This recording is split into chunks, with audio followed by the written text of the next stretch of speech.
In this video, you are going to see how to insert a up arrow key in Microsoft Word document. As you can see here, let's get started.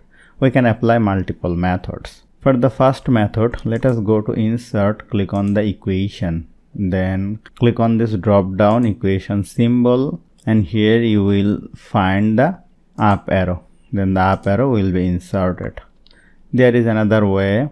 Go to insert, go to symbol, go to mode symbol, and from the font choose normal text, and from the subset choose arrow, and here you will see the up arrow key and click on insert, then it will be inserted. There is another way. Go to insert, go to shape, pick this line arrow shape and hold down the shift key and drag it like this.